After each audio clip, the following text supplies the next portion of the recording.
Elbow smash is another good technique. We can practice it on a target. For target practice, we can practice it for board breaking.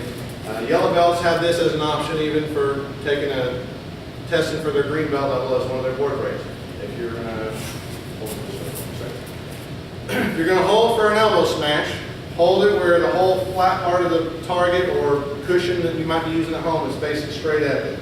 They want to take, again, their strong arm, whatever hand I tell them that they right with is most likely the one that they would throw a baseball with or something.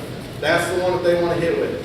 All right? They'll swing through it, and this is kind of weird. They want to be close to the target because elbow is not something I do from a distance to try to get my attack. It's something that happens when you're in real close. So you're going to be starting close to it, and then when you swing, it's all about your hips right here. Swing in a circle, where my belly will end up facing the opposite way. So if I start, my belly button's pointed this way.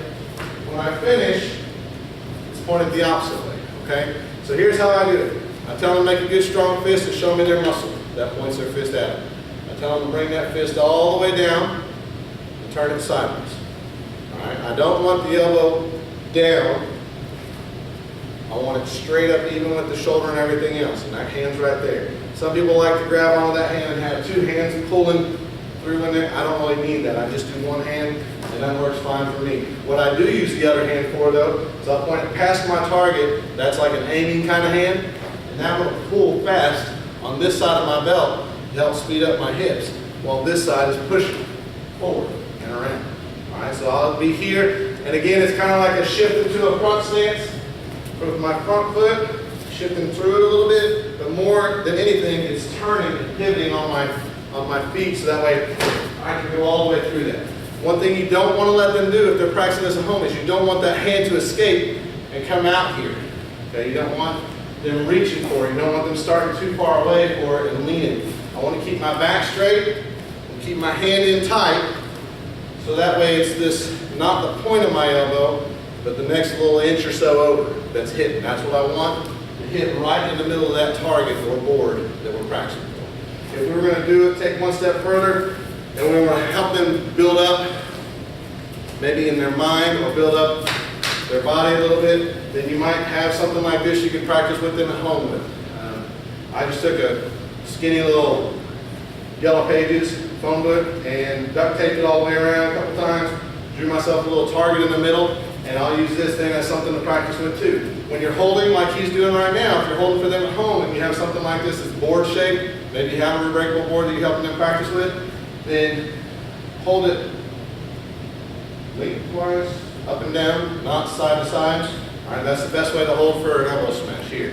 That way your hands are on the top, and again, they're going to rotate through. They may not make their circle all the way around, but it's getting them used to hitting something and hitting that right in the middle and feeling it.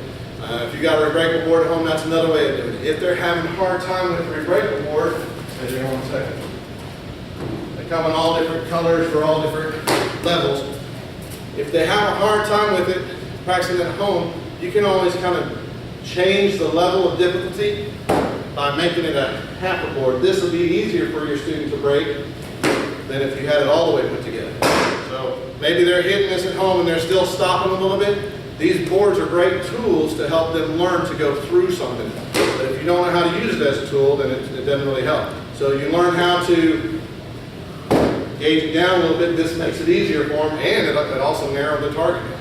Okay, they really have to hit it here to be able to do it. But that makes it easy. I can hit it right now and make the thing fly off, just like this.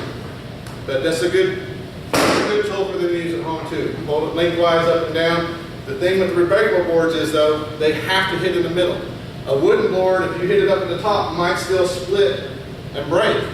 Or if you hit it toward the bottom. You have to hit these right in the middle on that line. So that's a little knowledge for how to use that tool at home. That's another good tool. Or a seat cushion, couch cushion, something like that. All the good things you can use to help your student get better with their elbow smash at home.